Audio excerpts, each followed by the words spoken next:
The four mafia kings by Ghazia Khan. السلام علیکم میرے پیارے ریڈرز، امید کرتی ہوں کہ آپ سب خیریت سے ہوں گے۔ بھائی کچھ کھانے کے لیے ہی بنا دیں، عرش نے زاویار سے صوفے سے ٹیک لگاتے کہا تھا۔ پینتھر نے گھور کر اس سے دیکھا تھا۔ قیمہ بنا دوں تیرا؟ زاویار نے دانت پیستے کہا تھا۔ اپنے چھوٹے بھائی پر اتنا ظلم، اتنا غصہ، ہائے اللہ، مجھ سے کوئی پیار نہیں کرتا۔ عرش نے آنکھوں پر ہاتھ رکھے ناٹک کیا تھا، جس پر ان تینوں کی توجہ اس کی طرف تھی۔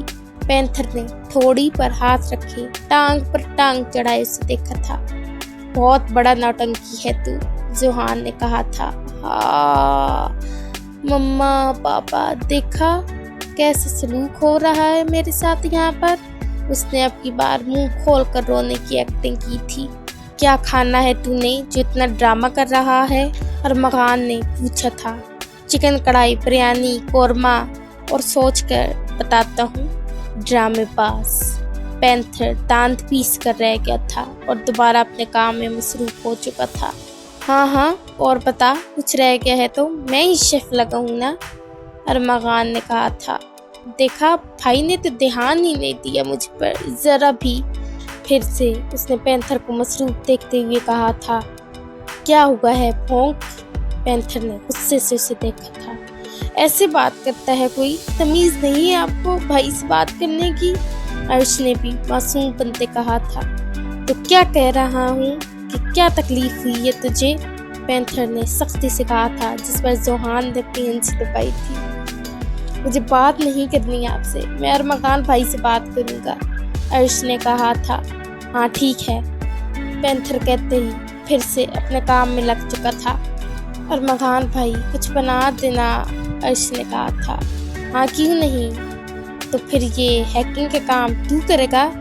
ہاں کر لیتا ہوں، آپ کھانا بنائیں، ادھر دیں مجھے لیپ ٹاپ، مجھے تو نے پروفیشنل شیف ڈکلیئر کر دیا ہے، ارمغان نے سنجیدگی سے صوفے سے اٹھتے ہوئے کہا تھا۔ بھائی پھر میرے لیے بھی بنا دینا، زوہان نے اپنی ہنسی دباتے کہا تھا۔ ہاں جی، ہم تو نوکر ہیں آپ کے، لوگ کہیں گے کہ دیکھو تو مافیا کنگ کھانا پکا رہا ہے، ارمغان نے انہیں گھورتے ہوئے کہا تھا، جس پر عرش نے کہکا لگایا تھا۔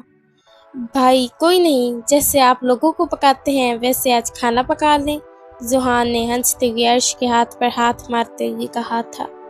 عرش ہنس کر لوٹ پوٹ ہو رہا تھا۔ کام کر، زیادہ دانت نہ نکال، ارمغان نے کچن کی طرف جاتے ہوئے اپنے بازو فولڈ کرتے ہوئے کہا تھا۔ ارے یار کتنا مشکل کام ہے یہ ہیکنگ والا، بندہ بور ہی ہو جاتا ہے، عرش نے کہا تھا۔ آ جا پھر خود بنا لے کھانا اپنا۔ اوکے کر رہا ہوں بھائی، یار دھمکیاں کیوں دیتے ہیں، بھائی ہوں آپ کا۔ ہیلو سر، پامیر نے آتے ہوئے کہا تھا۔ او پنیر، سر پامیر؟ ہاں پنیر، آ جا، کیا کھائے گا بتا۔ کیوں سر، آج آپ کھانا بنا رہے ہیں، پامیر نے صوفے پر بیٹھتے ہوئے کہا تھا۔ نہیں، مجھے کبھی دیکھا بھی ہے بناتے ہوئے، تمہارے بڑے ارمغان سر بنا رہے ہیں۔ واٹ؟ پامیر کو جھٹکا لگا تھا اور عرش اور زوہان سے تھے۔ چپ کر کے نہیں بیٹھ سکتے تم لوگ، پینتھر نے غصے سے انہیں دیکھتے ہوئے کہا تھا۔ نہیں، عرش نے کہا تھا، جس پر پینتھر اسے گھورتے ہوئے وہاں سے اٹھ کر چلا گیا تھا۔ سر کھانا بنا رہے ہیں؟ دی گریٹ مافیا کنگ کھانا بنا رہے ہیں، پامیر نے صدمے میں جاتے ہوئے کہا تھا۔ ہاں بنا رہے ہیں تو، عرش نے کہا تھا۔ ایسا کیسے ہو سکتا ہے، آپ پرینک کر رہے ہیں نا میرے ساتھ، پامیر نے کہا تھا۔ ابے پنیر، ایک تو تجھے میری کسی بات پر یقین نہیں ہوتا، جا کر خود دیکھ لے کچن میں۔ اور پامیر جیسے بھاگتا ہوا کچن میں کیا تھا۔ سر، پامیر کے منہ سے بے ساختہ نکلا تھا، اس کو جیسے جھٹکا لگا تھا۔ کیا ہے سر، آپ کھانا بنا رہے ہیں؟ پامیر، کسی کو بتانا مت، اچھا، نہیں تو میری کیا عزت رہ جائے گی۔ جی سر، پامیر واپس آ کر گرتے ہوئے صوفے پر بیٹھا تھا۔ دیکھ لیا، عرش نے کہا تھا۔ جی دیکھ لیا، بس میرا کمال ہے، عرش نے کہا تھا۔ جی، مافیا کنگ کو آپ کے علاوہ اور کون بھلا اپنے اشاروں پر نچا سکتا ہے، پامیر نے کہا تھا۔